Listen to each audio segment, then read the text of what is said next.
Well, welcome to Faith, Culture, and Society. I'm John Kinzer, and we're starting Series 2, Session 4 today.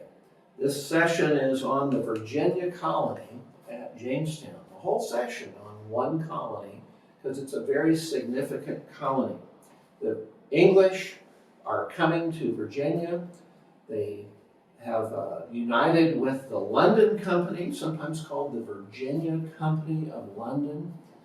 That is a joint stock company. They raise money and they get settlers and then they go plant a colony. That's how this colony got started.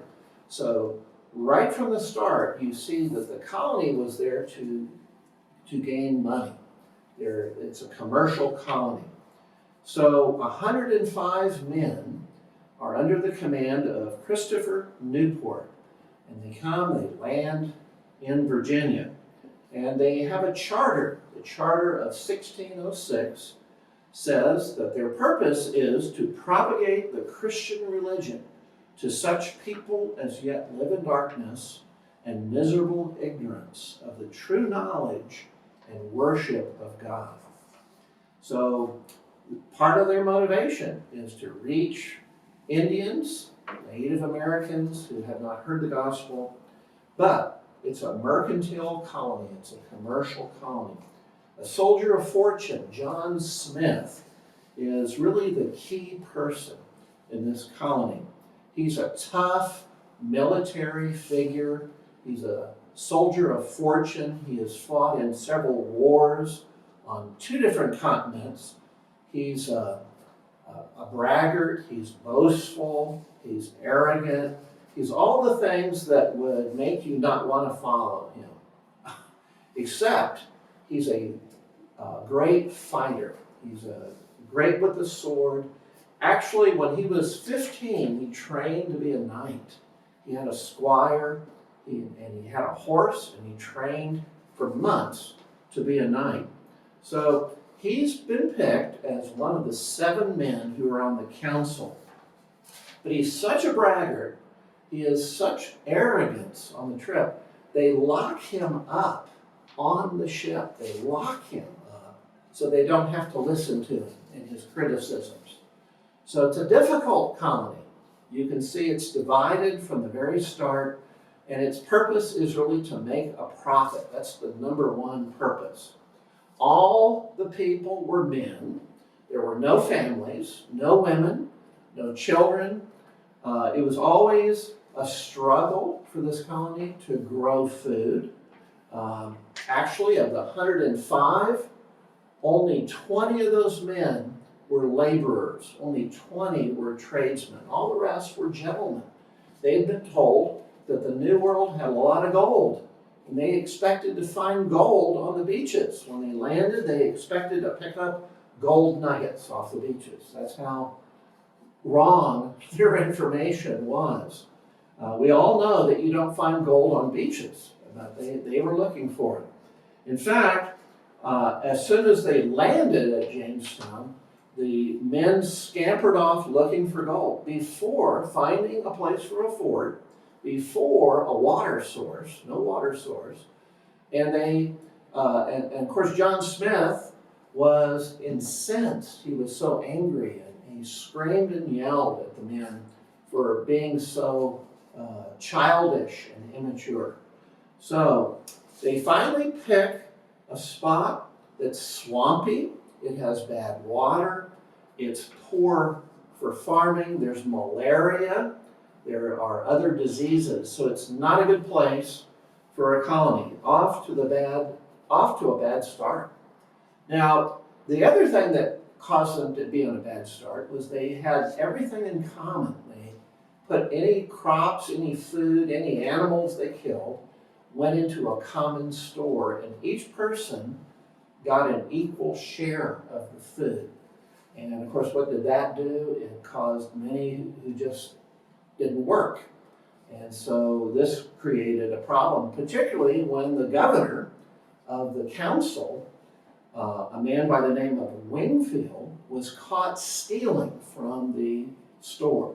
Now, when the governor of your colony is stealing from the store. That's bad.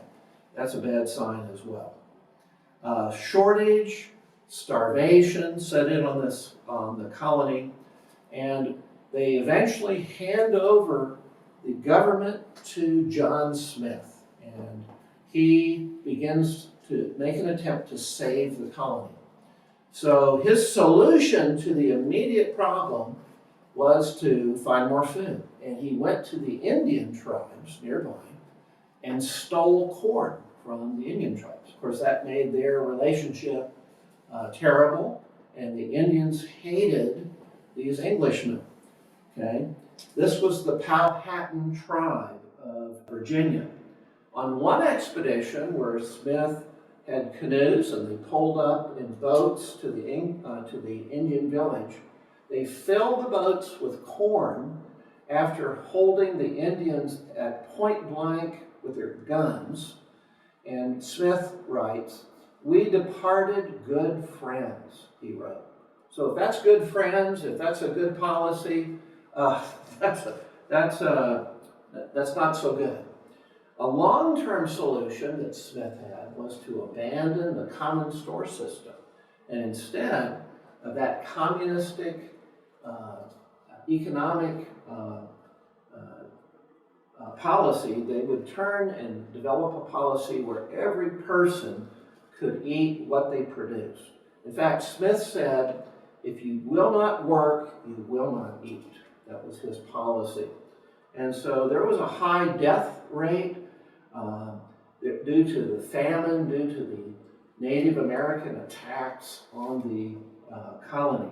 Now you can see on this picture of Pocahontas that you see on your screen, you see Pocahontas shielding John Smith, because on one of these trips, the famous princess, who was just a teenage girl, kept him alive. She shielded him, saved his life.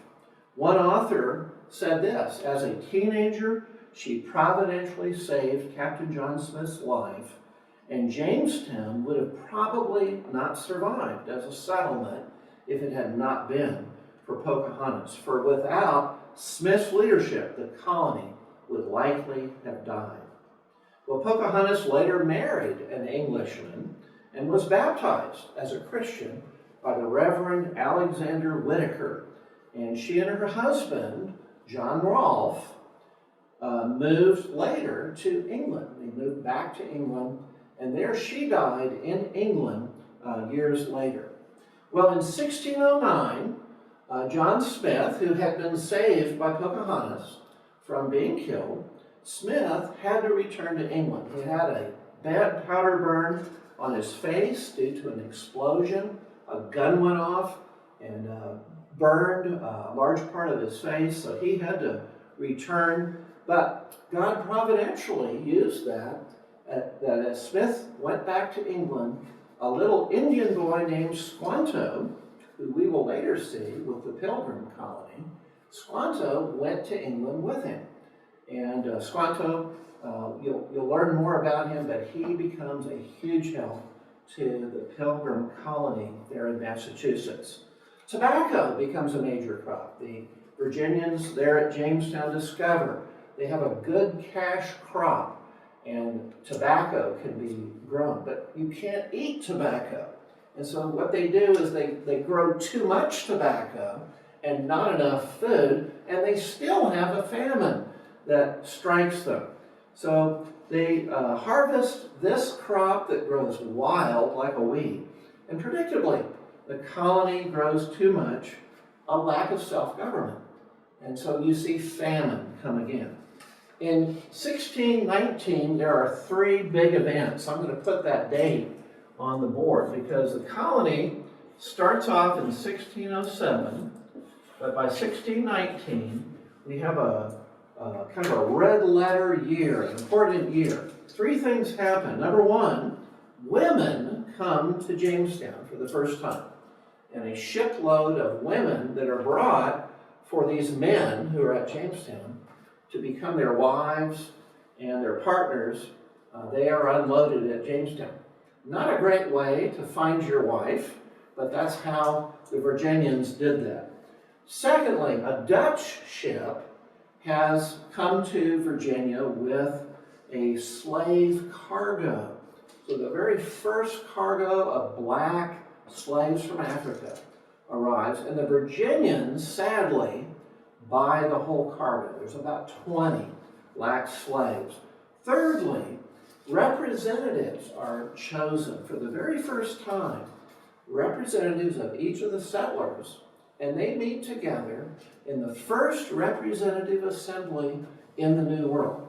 The House of Burgesses begins meeting, and they draft the laws, they carry out all the policies. So what do we make of this colony? What should we learn? Well, number one, I think big problems when you don't include women and children in your colony. Okay? Big problems. Number two, I think you see that when they lack self-government, they are inviting strong, harsh leadership that makes them, forces them, pushes them into self-government. And so there's a poor treatment of the native people. This begins a curse, really, between the Indians and the Native Americans and the Anglos, the British, the English that settled. Poor treatment. Sadly, that happens in a major way at Jamestown. And then the poor choice of accepting these slaves, it's slavery, started in what is now the United States. A plus, and we'll stop on this, a plus. Here in this colony, we see the seeds of self-government with a representative assembly, where you elect a person to represent you in the House of Delegates. House of Burgesses.